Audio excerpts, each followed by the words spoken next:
Good morning, everyone, and welcome to the Unitarian Universalist Church of Augusta. Today we come together to create a beloved community, promoting a just society with compassion, reason, and respect.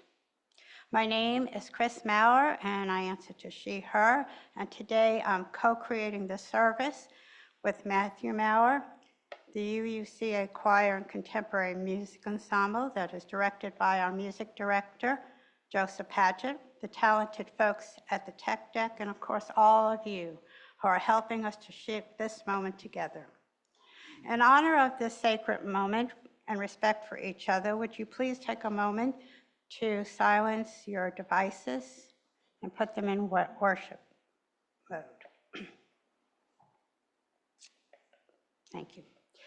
If you're a first-time visitor, we encourage you to stop by the greeters table following the service to get more information and acquainted with the church.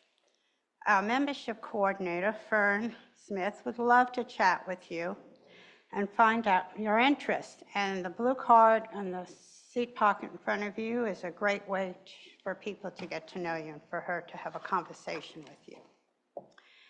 You are more than welcome to join us for coffee and snacks after worship in the common room. Existing community members will know you by your green or yellow name tags. The green one says, "Come speak to me. I'd love to talk with you. I'm ready to explore a new experience." And the red means say hi to me, but I'm a little more reserved and would prefer to get to know folks more slowly. And for those of you on Zoom, please consider staying online after the service and connecting with each other. Whether you're here in person or joining us virtually, we welcome and celebrate all of who you are. Our chalice lighting today is by Pat Uribe Lekti, Different Yet United. We come from many places, along different paths, bringing different truths.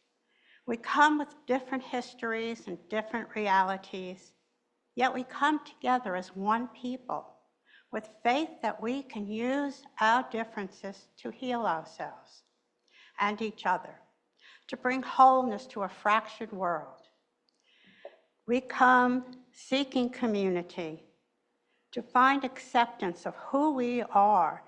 In this place, we might find others who are very much alike us and others who are much different. May our lit chalice remind us that we are a people taught by different stories, with many voices, but always one people working for a world where love creates justice and justice gives birth to peace. Would you rise in body or spirit for our opening hymn, number 346? Come, sing a song with me.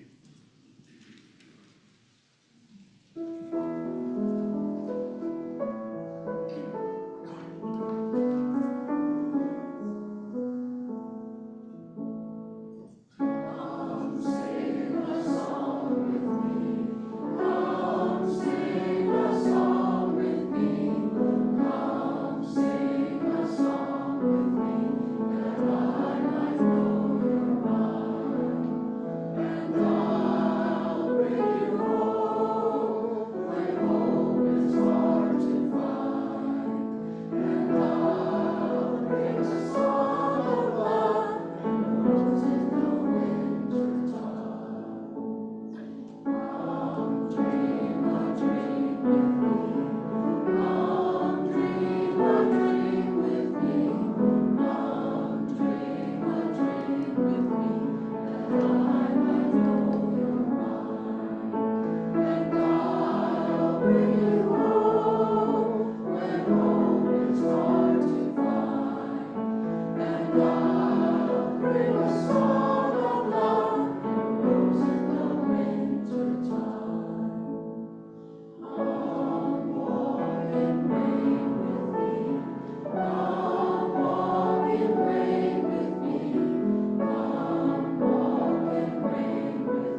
It's now time for some prayer and meditation. If you make yourself comfortable in your seat and relax and try to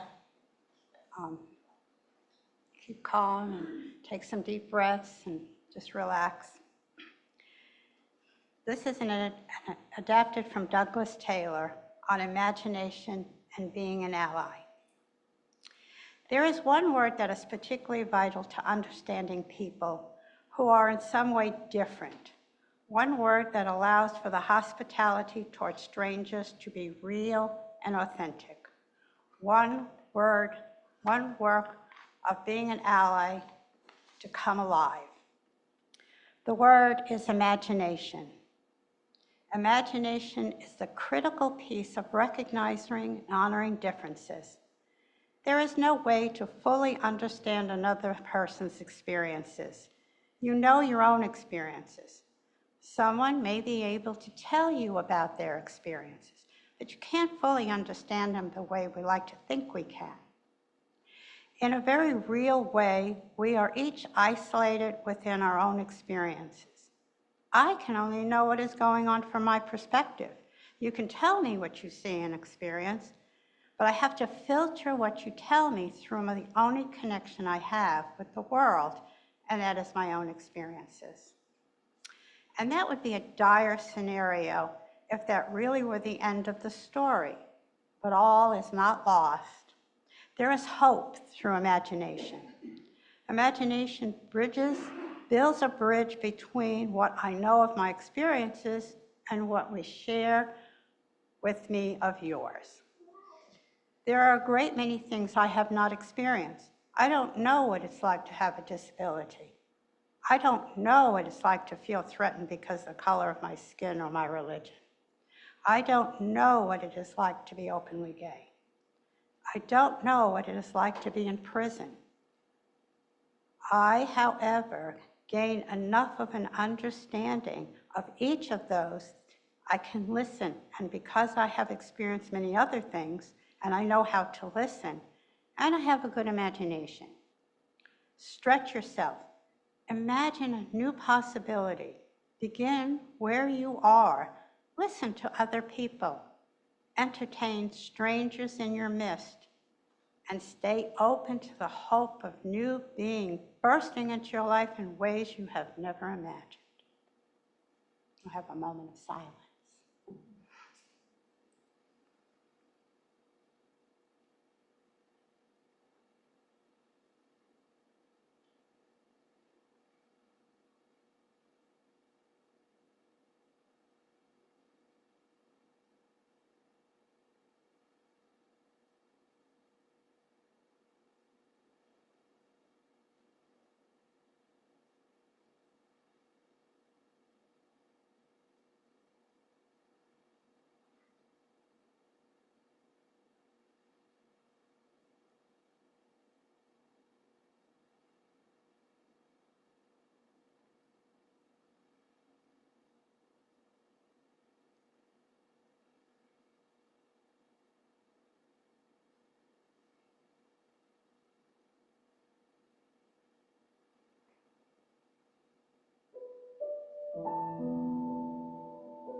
We will now sing our children out.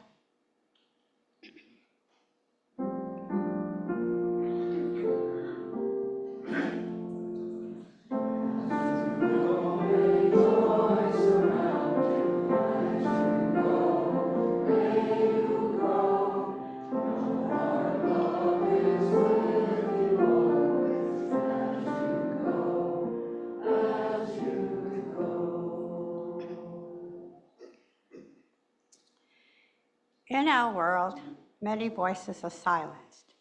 Many truths remain unspoken because the speaker feels rejection, judgment, or worse. Our financial offerings today help sustain this congregation as a place where all voices can be heard, where truth can be spoken without fear, where vulnerability is met with compassion. We give in gratitude for this beloved community and with the hope for a world where more voices can speak their truth. Please give as you are willing and able so that we will continue to be a beacon of love. Will the ushers come forward?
Good morning. Once again, I'm Matt Maurer, and I'm delivering the reflection today, which is on othering and agency, what I've learned from working in the disability arena. I grew up in a household full of disability. I had two brothers with club feet, a brother who was totally blind. So I grew up with braces and braille and crutches and wheelchairs. Lots of different things in our household. There were 6 siblings altogether, and although 3 carried a visible disability, if we were born a generation later, there would have been a lot more ADD, ADHD, all those letters. We were a pretty wild household, lots of stuff going on. Because of that background, that really strange, wild, wide background, in my life later, when something came along involving disability that looked interesting to me, I just dove right in. My definition of normal was different than most people's. Things that would scare other people, that was just the regular stuff to me. And I think what I learned was really worthwhile. And I want to share some of what I've learned, and I want to do that by telling stories. Now, many of you in here know me, and you know my propensity for telling stories, and you know I could go on all day, but I'm going to stick with some othering and agency stories. I've got just 4 stories, so I'll keep it reasonable today, okay? Let me first define what I mean by othering and agency so we know together what I'm talking about. To me, othering is when we make someone else distinctly different from us, put them in a different class, a different group. And to me, agency means I'm in charge of me and you're in charge of you, okay? That's my simple way of understanding those. As a professor, my broad area was education, and my specialty was in instructional technology. Midway through my career, I developed a class on assistive technology. It was a class that focused on technology for people with disabilities. One topic we studied, we covered the entire spectrum of disability as best we could, and one topic was technology for the deaf and hard of hearing. In my classes, I always tried to include people who used the devices that I was trying to teach about, and in the section on deafness, I brought in a deaf man with an interpreter. It was a very interesting class. And in the class, he would show all the things he used, shaking devices and lighting devices, alerting devices, all the things a deaf person would use to accommodate. At the end of the class, I always asked him to speak on cochlear implants. Now, this is a very controversial issue between the deaf and the hearing, and I asked him to speak on it for that very reason. And in the class, I always played devil's advocate, because I knew my students would be too polite or too shy to really challenge his views. His views were very pro-deafness, and he believed that cochlear implants were not a good thing. And he would argue that point, and as devil's advocate, and he knew this in advance. We'd worked this out, so he knew where I was coming from. I would argue the hearing side. The idea here, let me explain what a cochlear implant is if you don't know. It's a device that you plant in the ear. It's a surgical process, and it can make a deaf person a hearing person in the right circumstances. And it's best done the earlier you do it, because we mostly hear with our brain, which seems a little funny, but that's really true. We mostly hear with our brain, and our ears are only the mechanism. So if you do it too late in life, meaning adulthood is way late, earlier is way better, what happens is your brain's moved on and hearing is no longer, you can hear, but you can't make sense of what you're hearing.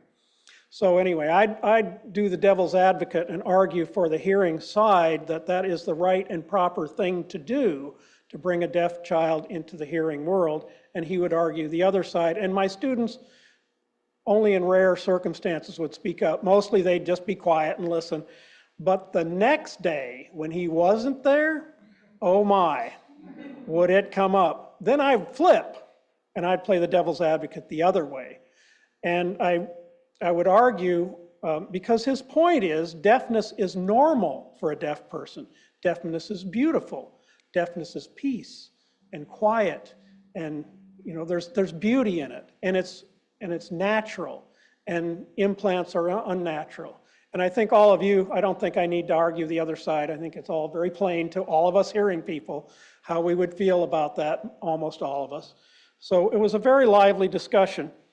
And it brought us to a place that I think was important, a place to consider what it is to other someone and to think about how they might feel about their own circumstances.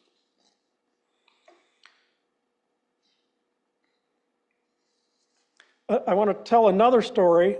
I did a lot of work in the blindness arena. I have a brother who is totally blind, and he was a leader of the blind, so I wound up in that world a lot. And you'd be amazed at how much othering happens in the blindness world. And the most dramatic, I think, and sort of funny almost to me, is how sighted people treat a group of blind people.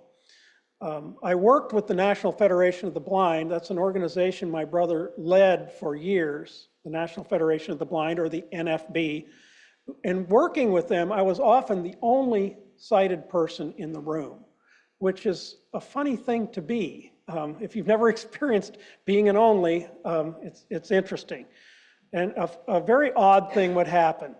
One example was a case where I was working with the state organization, and we were in a big cavernous room, bigger, more cavernous room than this, and having a meeting, and people couldn't hear well, so someone requested a microphone. And the venue, a person from the venue, brought a microphone. They bring it in, and they look around, and here's the funny thing that happens. No one makes eye contact, except me. You know, he walks in, you just do it naturally, right? I look, and he sees, and we do this, right? And he comes to me, and I say, I don't know, talk to them. And you wouldn't believe how hard it was to get him to talk to the person in charge of the meeting. I don't know, I'm just here, talk to the person in charge. Another story very similar to that. I was at the national convention of the National Federation of the Blind, and I got invited to the big la-di-da dinner. Ooh. And so we jump in a bunch of limos and go off to a really nice restaurant. And when we come out, someone had called ahead and ordered the limos to come back, told them we're ready to go back.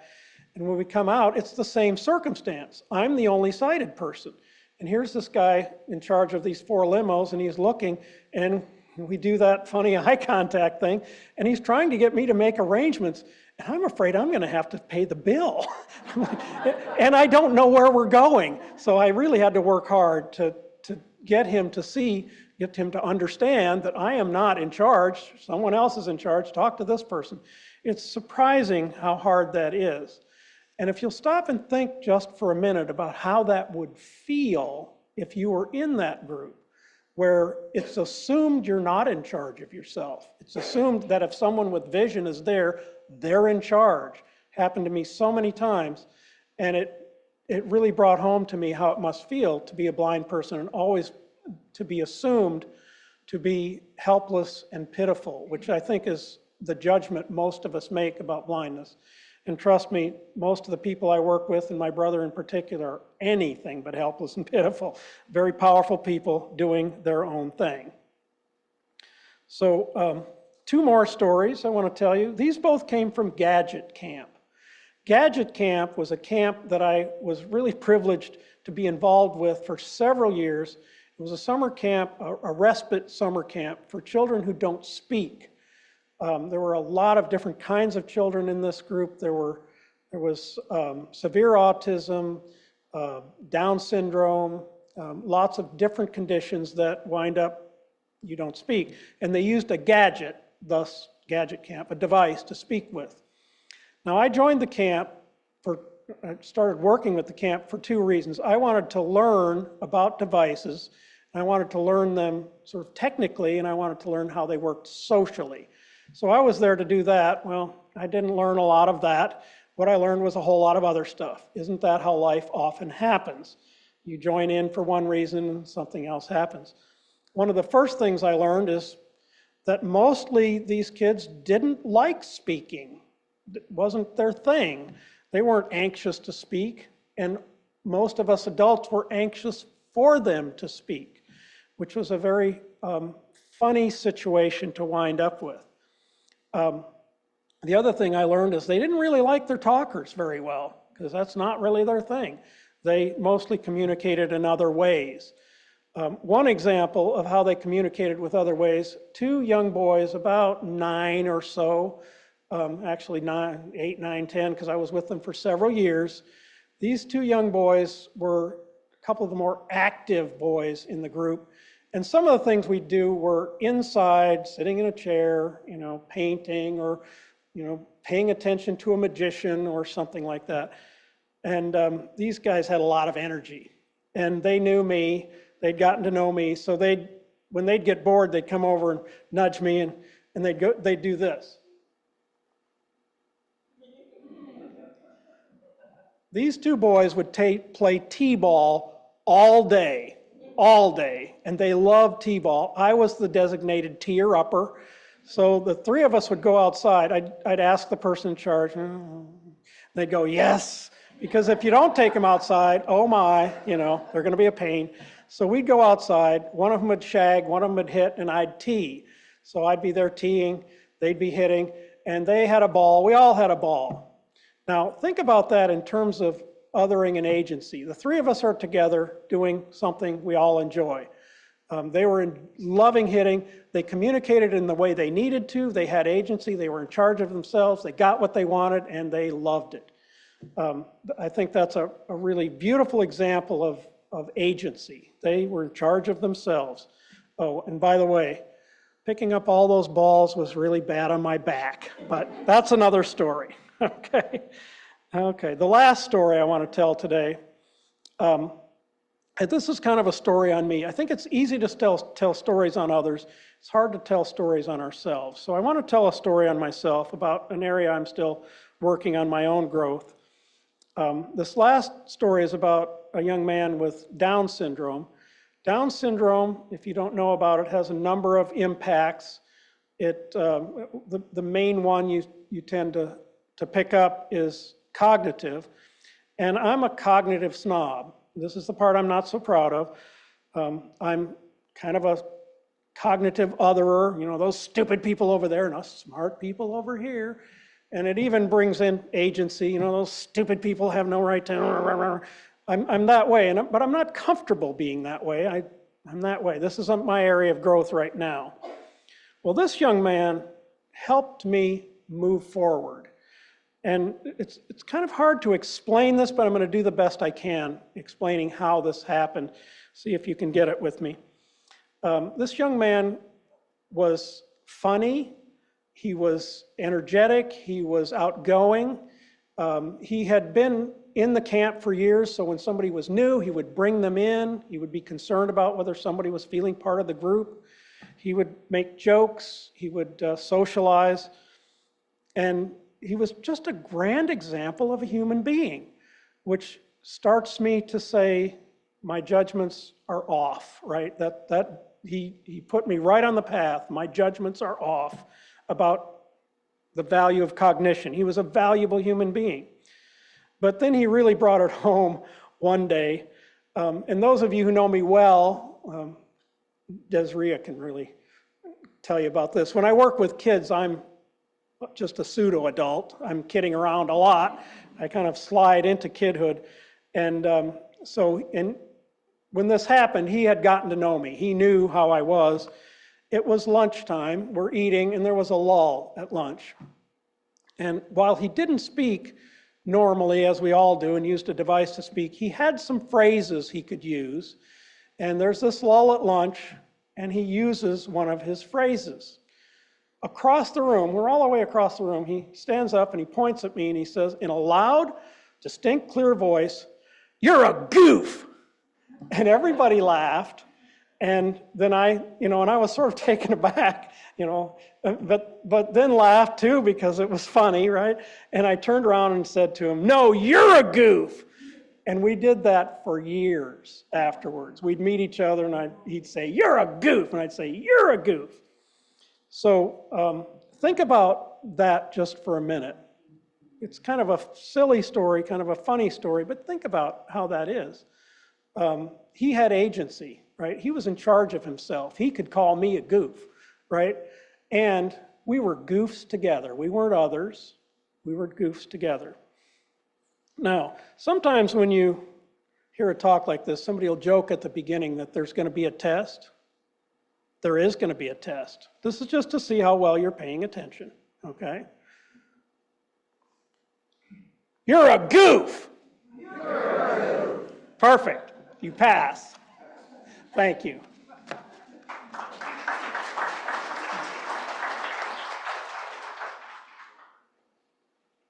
Would you rise in body or spirit for our closing hymn, number 318, We Would Be One.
So as we extinguish our flame today, let's all go and be goofs together.